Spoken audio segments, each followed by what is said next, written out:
Hello everybody, कैसे हैं आप सब लोग। Welcome back to my channel. तो आप सब लोगों को बहुत दिनों के बाद मैं ये वीडियो अपलोड कर रही हूँ। तो यहाँ पर मैं फ़िलहाल बहुत ज़्यादा बिजी चलती हूँ छोटे बेबीज़ की होने की वजह से। तो मुझे कभी कभी ही वक्त मिलता है। मैं वीडियो तो रिकॉर्ड कर लेती हूँ, लेकिन जो है उन्हें एडिटिंग करने का और मुझे वक्त नहीं मिलता है। तो यहाँ मैं नॉर्मल रूटीन की तरह सुबह सुबह मेरे किचन को अच्छे से क्लीन कर रही थी।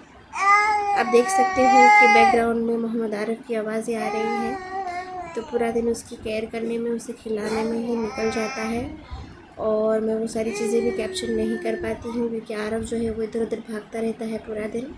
और जब वो सोता है तो उतनी देर में मुझे अपना काम है, अपनी क्लीनिंग और कुकिंग, वो सब कुछ मुझे कंप्लीट करना पड़ता है। और उसमें मुझे कपड़े घड़ी करने होते हैं, कपड़े वॉश करने होते हैं, सारे ही काम लगभग मुझे इतनी देर के दौरान करने होते हैं।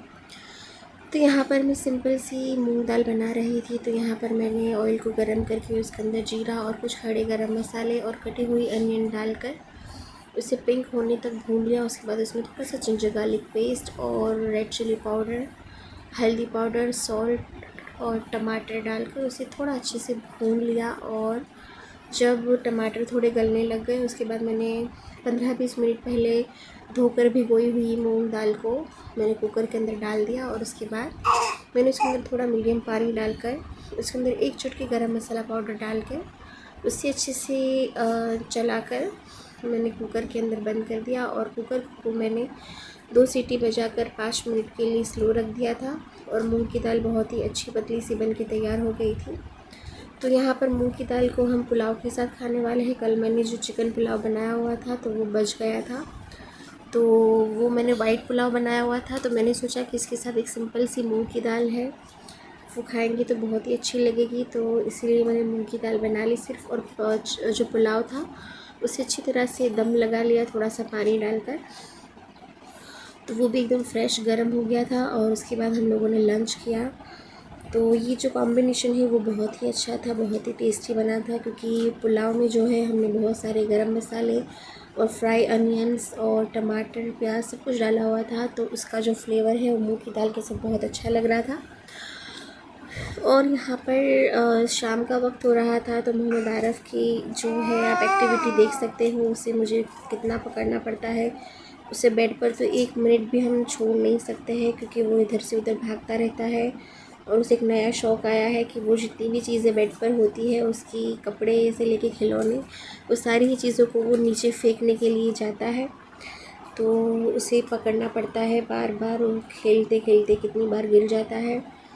तो अभी सब कुछ ये सीख रहा है। वैसे वो खड़े होकर तो खेलना सीख गया है कब से, लेकिन बेड पर उसका बहुत ज़्यादा ख्याल रखना पड़ता है। और अब इस वीडियो में आप देख सकते हो कि वो अपनी जो चीज़ें हैं, उनकी जो रस्सियाँ हैं, उससे कैसे घूम घूम कर खेल रहा है। उसे वो रस्सी पकड़नी है, लेकिन उसे पकड़ी नहीं जा रही है। और वो कैसे उसके पीछे भाग रहा है, ऐसे गोल गोल घूमते हुए वो कब से खेल रहा था। और मैंने लास्ट मोमेंट पे उसका वीडियो बनाया है, लेकिन उसके बाद भी इसने बहुत देर तक यही वाला खेल खेला है। वो थक ही नहीं रहा था गाइस, और मुझे बहुत ज़्यादा फ़नी लग रहा था। तो ऐसे ही गोल गोल घूम कर बैठ रहा था और उसकी रस्सियों को पकड़ने की कोशिश कर रहा था, उसकी रस्सियों को अंदर से निकालने की कोशिश कर रहा था। तो मुझे तो बहुत ज़्यादा हंसी आ रही थी गाइस। आपको इसकी हरकत कैसी लग रही है मुझे कमेंट में ज़रूर बताइएगा।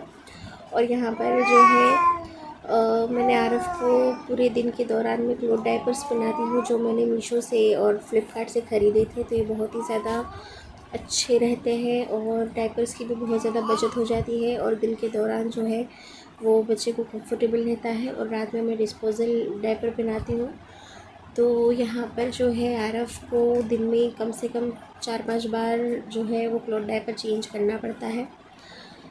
तो यहाँ पर मैं और आरफ और उसके डैडी है, हम लोग जा रहे थे दरगाह शरीफ पे। तो हम लोग आए थे कुतुब शहीद बाबा, और वहाँ से हमने फ़ातिहा दिलाकर हम लोग वापस से आ गए थे घर पर। तो यहाँ पर सारे ही बच्चे खेल रहे थे एक तरफ, और आरफ देखिए, आप देख सकते हो कि बॉल के साथ और गाड़ियों के साथ खेल रहा है।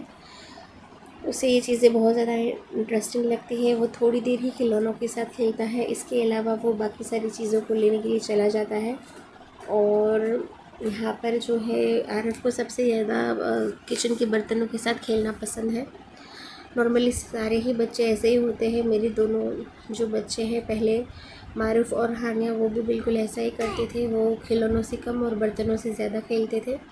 क्योंकि मैं पूरा दिन उनको किचन में लेके खड़ी रहती हूँ और जैसे मैं कुकिंग करती हूँ वो बच्चे जो है वो देखते हैं, तो उन्हें ये सारी चीज़ें करना ही ज़्यादा अच्छा लगता है। तो उन्हें चम्मच और पतीला पकड़ा देते हैं तो वो पूरा दिन उसको चलाते हुए खाना बनाने रहते हैं।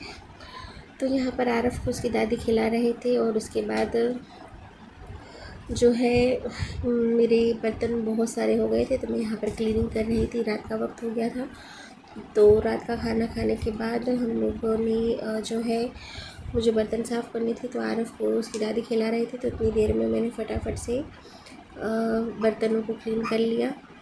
तो ये जो चीज़ है ये तो सब घरों में होती है और पता नहीं बर्तन इतने सारे कहाँ से सिंक में आ जाते हैं कि हम कितनी भी कोशिश करें कि हम ज़्यादा बर्तन नहीं करेंगे, लेकिन इतने बर्तन हो जाते हैं कि मैं क्या ही बताऊँ। और जब छोटे बच्चे होते हैं तो उन्हें तो बार बार खाना देना पड़ता है और बनाना पड़ता है उनके लिए अलग अलग चीज़ों को। जैसे कि मेरे बड़े बच्चों को जो है वो हलवा और रोटी और जैसे कि रोटी के जो रोल होते हैं वो पसंद है, तो मुझे उनके लिए कुकिंग करनी पड़ती है दिन में दो तीन बार। और मोहम्मद आरफ है, उसके लिए भी मुझे 2-3 बार अलग अलग चीज़ें बनानी पड़ती है। ज़रूरी नहीं कि वो सारी चीज़ें खा ले, लेकिन मुझे बनानी ही पड़ती है, तो उसमें बहुत सारे बर्तन हो जाते हैं। सेकंड मॉर्निंग था और यहाँ पर मैं फटाफट से जो किचन है वो दोबारा से अच्छे से क्लीन कर रही थी। तो मैंने सारे ही किचन को बहुत ही अच्छे से वॉश कर लिया और चमचमाता हो गया मेरा किचन। उसके बाद मैंने शुरू कर दिया मुझे जो लंच बनाना है वो। तो लंच में मैंने बनाना सोचा था कि आज मैं छोले और रोटी बनाऊंगी। तो मैंने फटाफट से जो चने हैं वो तो बॉईल करके रख लिए थे ऑलरेडी, मुझे सिर्फ मसाला करना था। तो मैंने जो प्यूरी है वो भी ऑलरेडी बना ली थी। मैंने टमाटर और प्याज की प्यूरी बनाई हुई थी और इसमें मैंने जिंजर गार्लिक पेस्ट जो रेडी मैं रखती हूँ फ्रीज़ के अंदर बनाकर पहले ही, तो वही इस्तेमाल की थी मैंने। तो यहाँ पर फटाफट से जो किचन को मैंने ड्राई कर लिया और बहुत ही अच्छे से क्लीन करने के बाद मैंने शुरू कर दिया था पकाना। तो गाइस यहाँ पर छोले चने मैंने कैसे जैसे बताया था कि मैंने पहले बॉईल कर लिए थे। तो यहाँ पर मैंने जो कल रात को है वो थोड़ी सी फ्राई किए थे। तो वो जो कढ़ाई थी उसमें ऑयल बच गया था, तो मैंने उसे वॉश नहीं किया था, मैंने उसे ढक कर रख दिया था साइड पे और मैंने सोचा था कि सुबह में इसमें ही सब्ज़ी बना लूँगी। तो यहाँ पर मैंने फटाफट से जिंजर गार्लिक पेस्ट और हल्दी पाउडर, धनिया पाउडर, नमक और लाल मिर्ची पाउडर को तेल में थोड़ा सा भून लिया। उसके बाद मैंने अंदर टमाटो और अनियन की पेस्ट डाल दी और उसके बाद मैंने इसके अंदर थोड़े से बॉईल किए हुए आलू मेरे पास पड़े हुए थे, कल शाम को मैंने बनाए थे, वो भी मैंने फटाफट से सब्ज़ी में डाले और जो बॉईल किए हुए चने थे वो डालकर उसे अच्छे से भूनने के लिए छोड़ दिया। मैंने इस स्टेज पर चने और इसमें इसलिए डाले हैं ताकि जो भी मैंने मसाले स्पाइसेस अंदर डाले हैं उसका टेस्ट जो है वो चने के अंदर तक चला जाए। तो यहाँ पर मैं उसे 15 से 20 मिनट तक पकाऊंगी, तो जो है सारे ही मसाले अंदर बहुत ही अच्छे से ऑब्जर्व हो जाएंगे और बहुत ही टेस्टी भुन जाएंगे चने।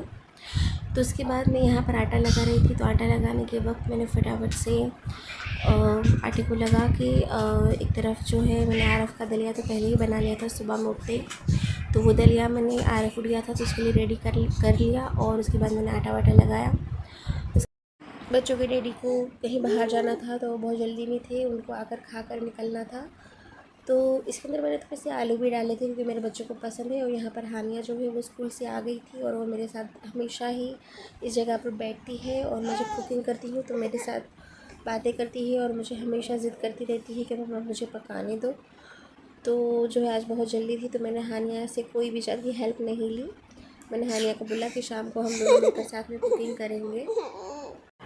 और थोड़ा अनसेफ भी होता है क्योंकि कभी कभी जो कुकिंग है उसे बहुत ध्यान से बच्चों के साथ में करना पड़ता है। और हानिया को तो बस एक ही ज़िद होती है कि जो कुकिंग करते वक्त जो चम्मच हिलाना है वो भी वही करेगी और सारे मसाले हैं वो भी वही डालेगी। लेकिन मैं कभी कभी इसे करने देती हूँ बहुत ही ध्यान से, लेकिन फ़िलहाल वो ज़िद तो कर रही थी लेकिन मैंने उसे करने नहीं दिया और फटाफट से मैंने रोटियां बना ली। उसके बाद जो है मोहम्मद आरफ उठ गया था तो उसके बाद मुझे उसके लेके जाना पड़ा था और फिर मैंने उसका डायपर वगैरह चेंज किया और उसके बाद उसको थोड़ा घुमाना पड़ता है क्योंकि वो सो के उठता है तो थोड़ा चिड़चिड़ा रहता है, और उसके बाद धीरे धीरे वो नॉर्मल हो जाता है घर वालों को, बाकी सब लोगों को देखकर। तो तब तक कि उसे थोड़ी देर गोद में ही रखना पड़ता है। उसके बाद उसे पानी वानी पिलाकर मैंने उसकी जो दलिया बना के रखा हुआ था, वो दलिया मैंने उसे थोड़ा हल्का नीम गरम था तो उसके अंदर मैंने 1/2 टेबल स्पून घी डाला था घर का, और फिर मैंने उसे खिलाया। तो उसके खिलाने में भी आधा घंटा चाहिए होता है, और कभी कभी तो 1 घंटा भी लगता है क्योंकि वो ठीक से खाते नहीं हैं। तो यहाँ पर आप देख रहे होंगे कि मैं अंडा क्यों बना रही हूँ, क्योंकि लंच टाइम है। तो हानिया जो है उसका अंडा खाने का मन कर रहा था, तो मैंने उसके लिए अंडा बनाया था। तो यहाँ पर देखिए हानिया ने कितना प्यारा सा प्रिंसेस ड्रेस पहना हुआ है, उसे बहुत ज़्यादा पसंद आया और माशाल्लाह कितनी प्यारी लग रही है। आपको वीडियो पसंद आए तो प्लीज़ वीडियो को लाइक शेयर सब्सक्राइब करें। Thank you for watching.